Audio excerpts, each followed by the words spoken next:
Greetings. I come to share just a brief thought on this day in history, which takes us to Shakespeare. He's one of those rare people who appear to have been born and died on the same day, the 23rd of April. His birthday is, however, not absolutely certain. He was baptized on the 26th of April, 1564, which, according to tradition at the time, would most probably have meant that he was born on the 23rd of April. What is more certain is that he died on the 23rd of April, 1616, at the age of just 52.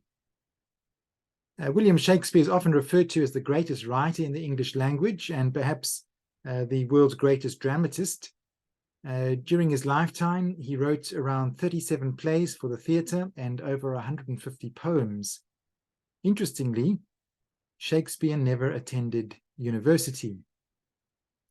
Sometime between 1585 and 1592, between the ages of 21 and 28, he began a successful career in London as an actor and a writer, although he lived a bit of a double life, frequently going back home to Stratford-upon-Avon to his wife and his children, where he was a well-known and a highly respected businessman and a property owner.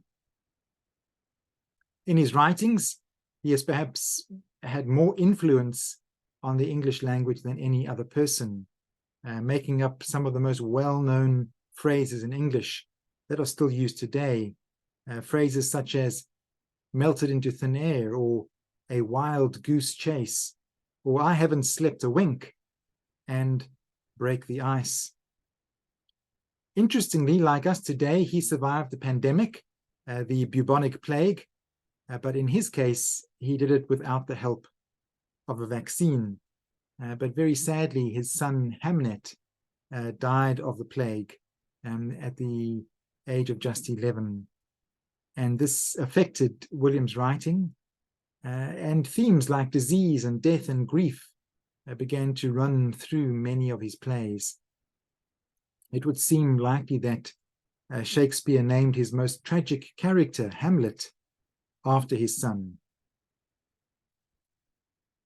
Apart from inventing many catchy English phrases, he has also had some amazing quotes, like this one: "There is nothing either good or bad, but thinking makes it so." There's an enormous amount of truth in this, which shows us the power of our thinking, that sometimes in a flash, we can get a whole new insight into a situation, and suddenly what one had perceived at first as something negative can suddenly appear as something positive in our thinking. There is nothing either good or bad, but thinking makes it so. How about this one? Go wisely and slowly. Those who rush stumble and fall. And this one: the fool thinks himself to be wise. The wise man knows himself to be a fool. And I close with this beautiful quote that sort of has the ring of one of the sayings of Jesus: how far that little candle throws its beams, so shines a good deed in a weary world. How far that little candle throws its beams, so shines a good deed in a weary world.